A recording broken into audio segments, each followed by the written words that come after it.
Baik, Assalamualaikum warahmatullahi wabarakatuh. Perkenalkan, nama saya Fajar Nurdin dari kelas C semester 4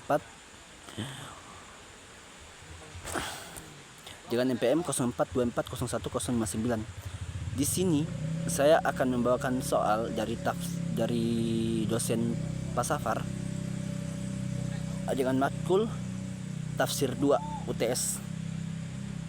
Untuk soal yang dijelaskan oleh Pak dosen bahwa kita harus membuat soal sendiri.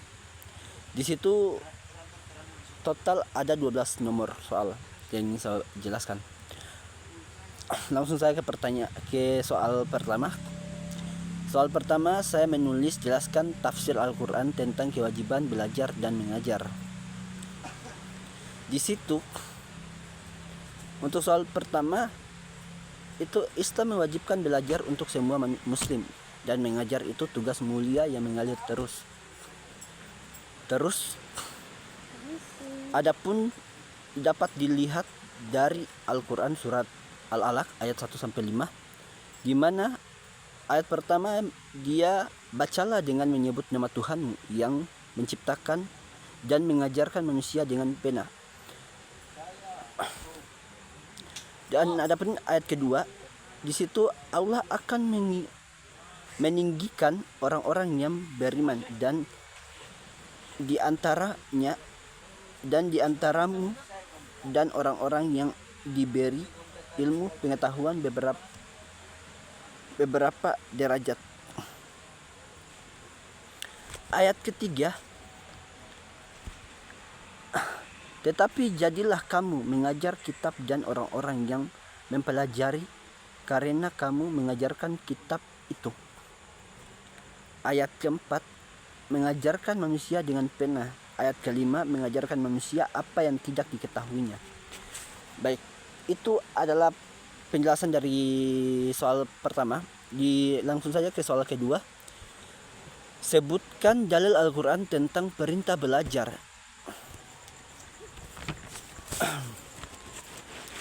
Di situ saya hanya menuliskan sebutkan, yaitu ada beberapa. Ada yang satu ada 5. Itu pertama, bacalah dengan menyebut nama Tuhanmu yang menciptakan. Kedua, Dia menciptakan manusia dari segumpal darah. Dan ketiga, bacalah Tuhanmu lah yang maha mulia. Keempat, mengajarkan manusia dengan pena. Kelima, Dia mengajarkan manusia apa yang tidak diketahuinya. Itulah soal kedua, dan langsung saja ke soal berikutnya, soal ketiga. Jelaskan pengertian hakikat dan tujuan pendidikan.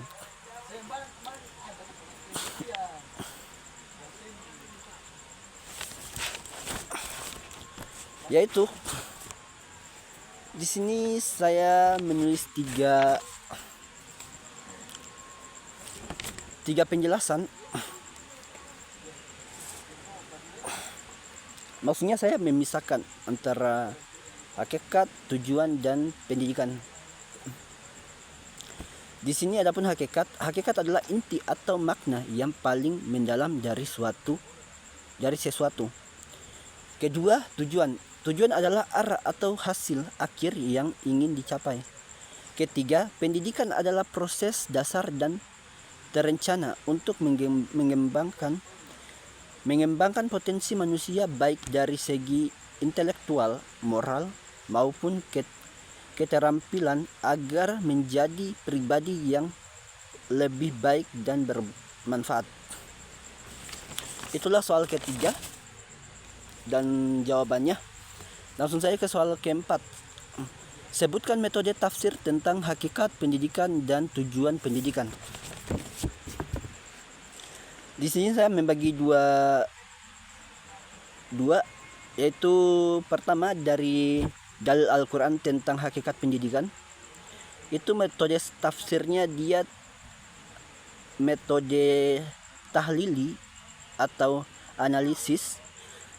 Kedua, metode jamili global. Ketiga, metode mukaran perbandingan. Keempat, metode maudihu tematik. Adapun bagian 2 tentang dalil Al-Quran tentang tujuan pendidikan, itu dia sama dengan metode yang pertama tentang hakikat pendidikan. Itu dari metode tafsirnya dia metode tahlili juga. Habis itu kedua metode jamali juga. Ketiga metode mukaran juga. Keempat metode maudihui. Dan langsung saya ke soal kelima. Di sini jelaskan definisi ayat-ayat Al-Quran tentang subjek.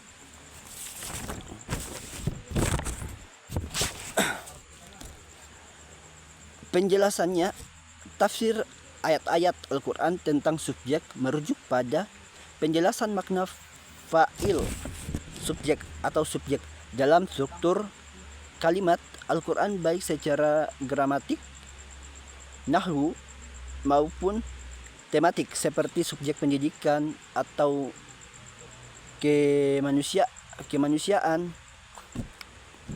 Adapun secara istilah, subjek adalah unsur pokok fi'il yang menjadi pelaku atau penerima perbuatan dalam ayat. Seringkali merujuk pada manusia sebagai makhluk berakal yang dikenal sebagai tanggung jawab ilahi. Metode pendekatan ini mengajarkan metode tafsir maudihi tematik untuk menghimpun ayat-ayat terkait suatu tema. Bagian ke-6, sebutkan sifat guru serta tantangan dan perspektif kontemporer. Di sini sifat guru yaitu berdakwah dengan hikmah.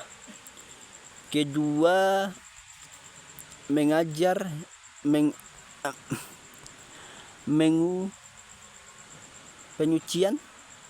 penyucian jiwa.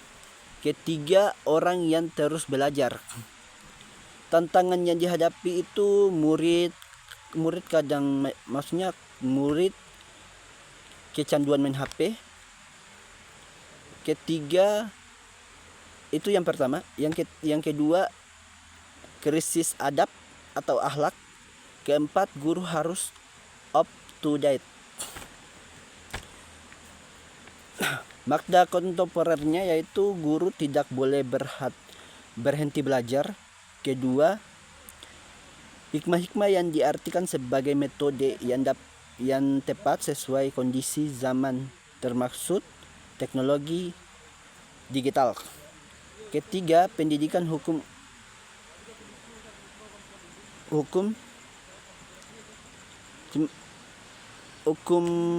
ilmu ummah. Pendidikan bukan untuk ilmu tapi juga membentuk karakter. Bagian ke-7, jelaskan definisi ayat-ayat Al-Quran dan tafsir dalam pendidikan.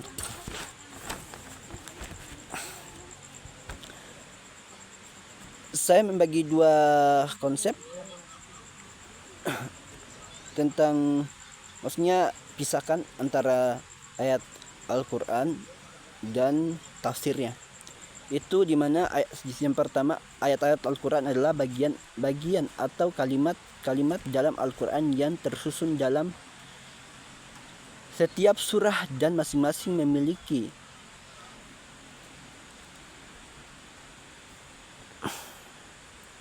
memiliki batas awal serta akhir yang jelas. Dalam pengertian istilah, ayat berarti sejumlah ajaran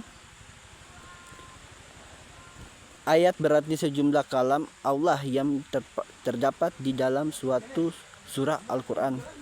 Sedangkan bagian kedua, sedangkan tafsir adalah penjelasan atau keterangan tentang ayat-ayat Al-Quran.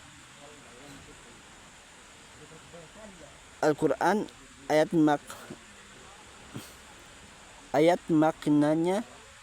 maknanya lebih mudah dipahami secara sederhana. Tafsir membantu menjelaskan maksud, konteks, dan hikmah dari ayat-ayat Al-Quran. Langsung saja ke bagian 8. Dia soalnya menjelaskan salah satu dalil dan jelaskan tafsir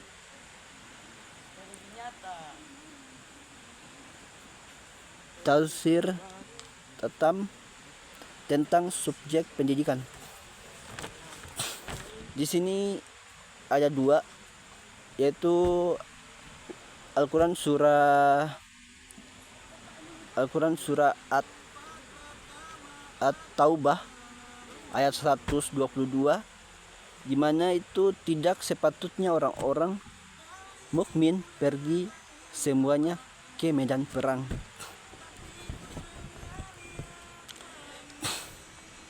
Di sini dia menjelaskan, ayat ini menjelaskan prinsip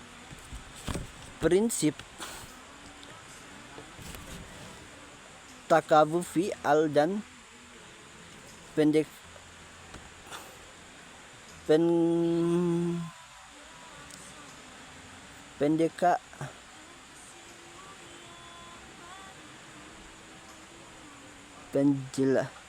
penjelasan ilmu agama secara mendalam, setara dengan jihad di medan perang. Tidak semua orang mukmin wajib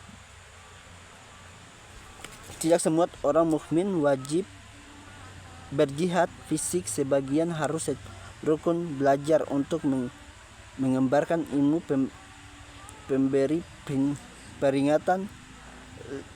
peringatan sehingga umat terhindar dari pelanggaran. Bagian 9 itu jelaskan pengertian Islam dan sebutkan tujuan pendidikan Islam.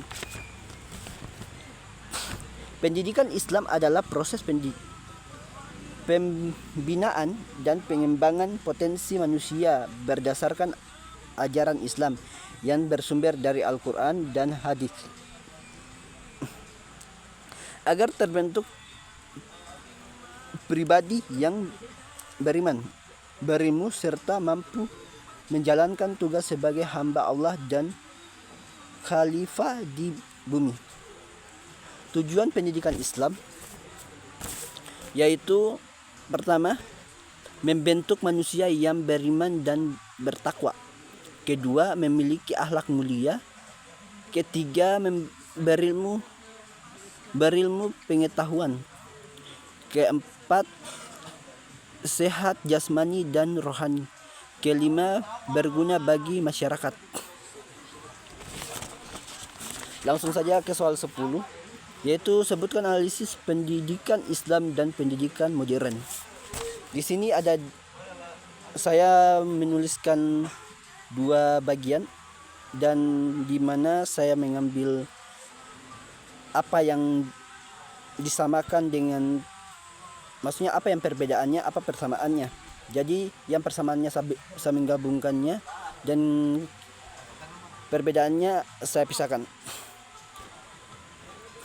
Di mana persamaannya itu sama-sama mementingkan ilmu dan sama-sama membutuhkan guru, sama-sama memakai metode belajar, sama-sama bertujuan memajukan manusia. Di mana itu perbedaannya, yaitu 1, pendidikan Islam menekankan ilmu dan akhlak.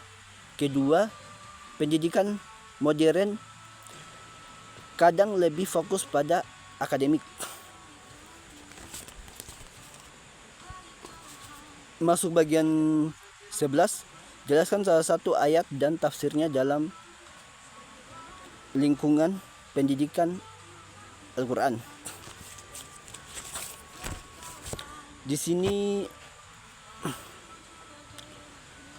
yaitu surah At-Tahrim ayat 6 itu penjelasannya, wahai orang-orang yang beriman,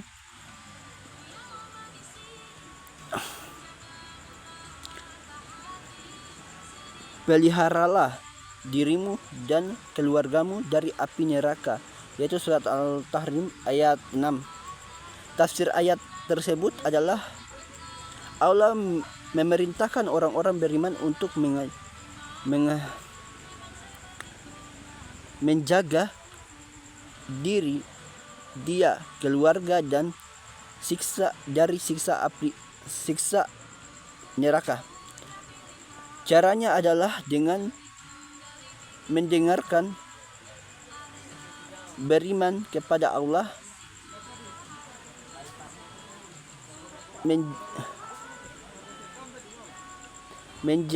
menjalankan perintahnya, jauhi larangannya, serta mendidik keluarga agar taat kepada agama.